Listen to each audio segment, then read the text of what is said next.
ये मेरे चेहरे को क्या हुआ? और मेरी कलाइयों की नसें काली क्यों पड़ती जा रही हैं?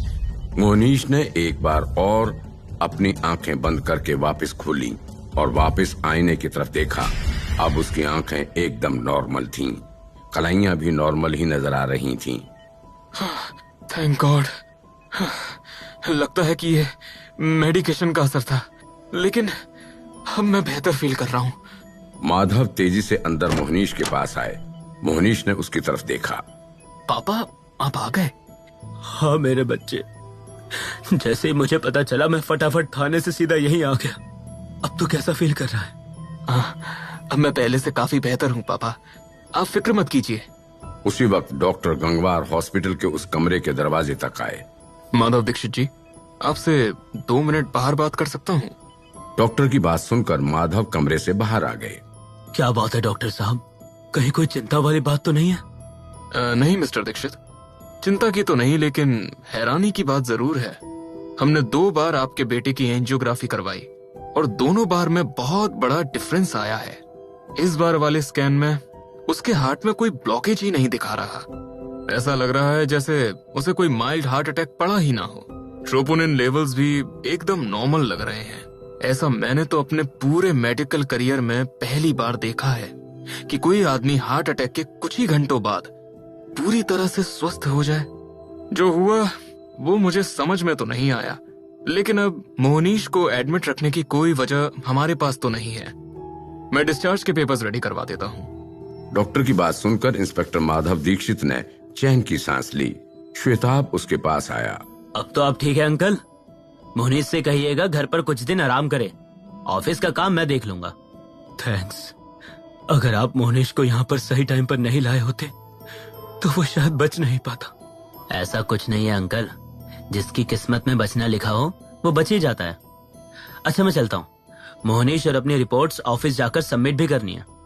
वो छोटी सी मूर्ति निकल आने के बाद से वर्कर्स ने काम रोक दिया है, तो नए वर्कर्स भी लाने पड़ेंगे।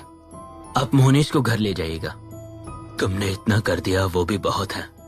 मैं मोहनीश को डिस्चार्ज करवा कर घर ले जाऊंगा। श्वेताब तेजी से वहां से निकलकर बाहर की तरफ चला गया। कुछ ही देर में मोहनीश अपनी शर्ट के बटन लगाते हुए उस कमरे से बाहर की तरफ आ गया। डॉक्टर गंगवार उसके पास आए। फिलहाल तो मैं तुम्हें डिस्चार्ज दे रहा हूँ, लेकिन रेगुलर चेकअप करवाने के लिए आते रहना।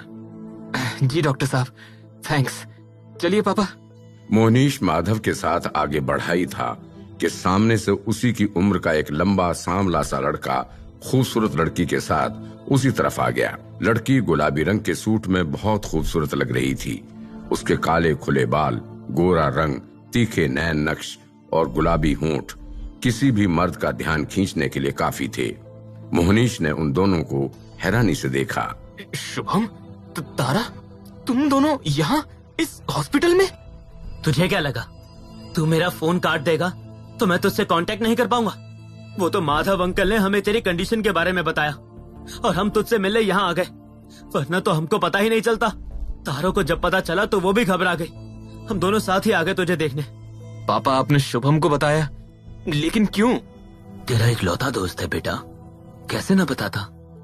अच्छा तुम लोग आपस में बात करो, मैं जरा बाहर जाकर पार्किंग में खड़ी गाड़ी को निकालता हूँ। माधव के वहां से जाने के बाद तारा मोहनीश के सामने आई।